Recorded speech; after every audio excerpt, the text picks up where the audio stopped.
Beneath the chaos of New York City, where millions rush above ground through streets, subways, and skyscrapers, there is a silence no one speaks of. Underneath the noise, beneath the neon, past layers of forgotten brick and rusting iron, lies something hidden, a prison without a name. Its cells were never listed in any record. Its walls never appeared on any blueprint. And yet, for decades, men were locked inside, erased from the city above, their existence reduced to whispers that drifted through dark tunnels no commuter train would ever pass. It begins, as so many New York legends do, with a rumor of an abandoned police station in Lower Manhattan, where officers spoke of voices that carried through the floorboards. A janitor swore he once heard chains rattling below. For years, it was dismissed as imagination until construction workers digging a utility line in the 1,970 seconds broke through a concrete wall and found something that should not have been there. A staircase descending into a void of stale air and iron bars.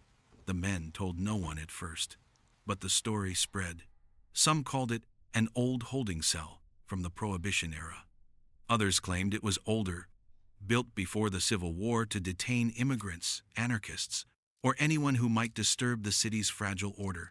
The truth, however, was far stranger.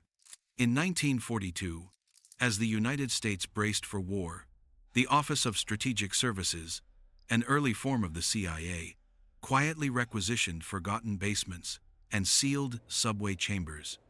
Officially, they were for civil defense. In reality, they became a labyrinth where suspected spies were brought in unmarked cars at night. They never saw a courtroom. They never saw daylight. They were kept under Broadway, only a few feet from the rumble of trains, while the city above went on unaware. Records hint at men with German accents, suspected double agents, interrogated under flickering bulbs as dust from the subway ceiling fell like snow.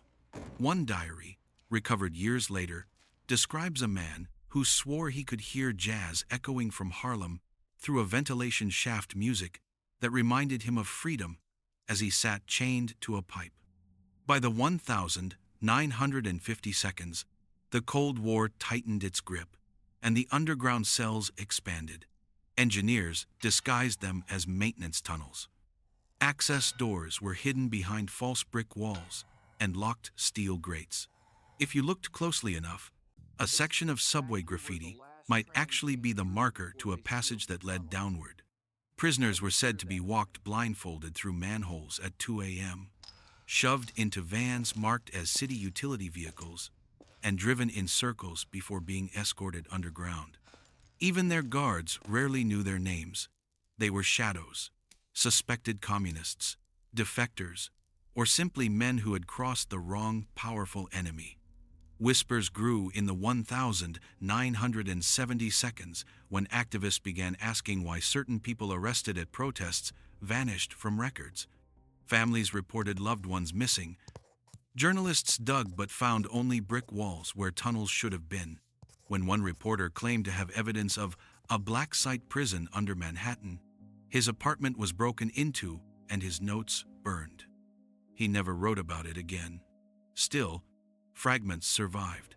A construction blueprint dated 1959 shows ventilation shafts that lead to nowhere. A declassified memo, half redacted, refers to special holding cells beneath civic infrastructure. In the margins, a note reads, "Unacknowledged detention facility." The handwriting has never been matched. And then there are the eyewitness accounts. A retired transit worker swore he once saw a man in a ragged uniform banging against bars behind a wall near Chambers Street station.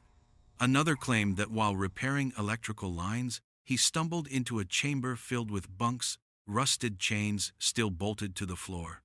Both men refused to speak on camera. Both died insisting they had told the truth. By the 1,990 seconds, the Cold War had ended. But rumors did not. Some believed the site was abandoned, sealed forever under layers of concrete.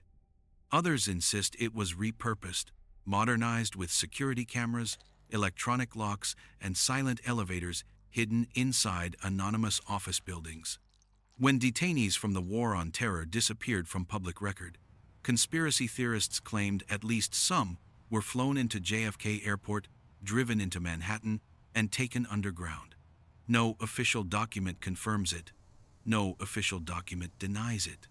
What we know for certain is this: New York has layers the public never sees. Beneath Grand Central Terminal lie levels of tracks never used, built to move equipment in times of war. Beneath the Waldorf Astoria Hotel, a secret platform once carried President Roosevelt's armored train. If those secrets existed in plain sight, what could be hidden deeper, where no one dares to look? Late at night, when the subway is nearly empty and the lights flicker, some writers swear they've seen doors in the tunnel walls open for just a moment. A flash of light, a shadow standing guard, then gone. A glimpse into something buried too deep to name. Whether it is myth or memory, one thing remains undeniable. In a city where millions walk freely above ground, there are still places below where freedom never reached. A prison without records, without windows, without a name hidden under New York, waiting in the dark.